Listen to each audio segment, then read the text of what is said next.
Hi everyone, I'm Jadhav. As my son never fails to remind me, every time he celebrates his birthday, I'm exactly 30 years older than him. So, when he started undergrad college, I should have hung up my boots and put up my feet, right? Life never goes as planned. Around that time, my friend, now partner Dilip Dhonde, published his book, The First Indian, about his solo circumnavigation of the globe in a sailboat. And I was hooked, literally, emotionally, and actively. His sense of humor and the adventures he made light of had me wanting more. I moved to Goa soon after. Dilip was already here, training 6 young women naval officers for their circumnavigation. I bumped rides with them at every opportunity. But as a civilian, I was always just a spectator. Then, as luck would have it, my workplace wrangled a deal on sail training lessons for all employees. I was the first to sign up. From learning the basics of sailing, I graduated to a J24, which you see me sailing here. A small sailboat is a great way to learn about how to rig a boat, the essential parts of a sailboat, the role of the wind, etc. Sailing alone helps you get an actual feel for how wind direction, tide and currents affect your boat. The adrenaline rush of zooming across the Zuari from Donapola to Marmagao port and back, or navigating around the gateway of India just on wind power is indescribable. But I was pitting myself against those young women officers, remember? Seeing them clocking up the mines, nautical mines, pushed me to do more.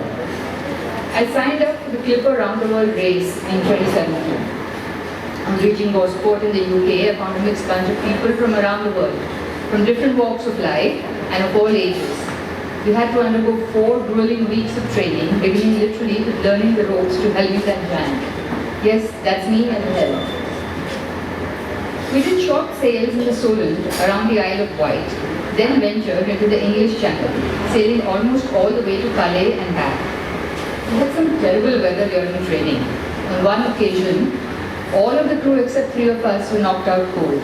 So the 3 of us helmed the boat, managed the navigation and the sails. The Clipper race has 12 70-foot long boats competing to sail around the world. Each has a crew of about 24. Half the crew sails the complete race and half, like me, choose to do 1 or more legs in the race. I sailed leg 2 between Punta del Este in Uruguay and Cape Town, South Africa. This is the crew I sailed with from Punta. We had our last supper and got to bed at a regular time. The next time would be almost 3 weeks later. Within hours of setting sail, we were given a friendly nudge by a southern right whale the very next morning. So we limped back to port, got the boat rudder repaired, and turned right back. Once we had sailed out, we were on 2 teams with a watch system to regulate our on-deck and below-deck routines. The on-watch time was always spent on deck crewing. Off-watch was for sleeping, cooking, eating, cleaning, working below deck. We reached Cape Town in solitary glory. The icing, of course, as you saw, was me reaching there on my birthday. It was a glorious feeling to have participated in that race and come out alive. Soon after, Antara landed in our laps. We worked on the bare shell about 6 months to create the beauty you see here. We want to make sailing accessible to everyone and to help you find your sailors. As you can see, age is just a number. You can sail whenever you decide to get on a boat. Antara offers me a unique lifestyle. It's an awesome feeling to sail into a new city. For me, that first time sailing into Cape Town will always be special. Leisure sailing opens up the options for water-based sports like snorkeling, surfboarding, skiing, diving, and of course swimming. Here I am off the coast of Murdeshwar in Nekrani. Last year, we ventured further offshore to the Maldives. As the only sailboat in India registered to sail anywhere in the world, we were the lone Indians at the Maldives Yacht Rally. The rally unveiled the less explored isles of this fabulous country, and it shared generously of its beauty and hospitality. While sailing in the Caribbean, I met a model sailboat maker in his workshop in Bequia. Sailing has introduced me to interesting people from around the world. The 83-year-old pioneer of sailing, the inventor of the internet search engine, the nimble Chinese sailor photographer, the 10-year-old wise man who made his maiden dive off Antara. It's not all fun and games though. Here I am, applying a coat of varnish on the insides of Antara. We sail and maintain her ourselves. She's our home, and we've spent the better part of every year since 2019 sailing with her.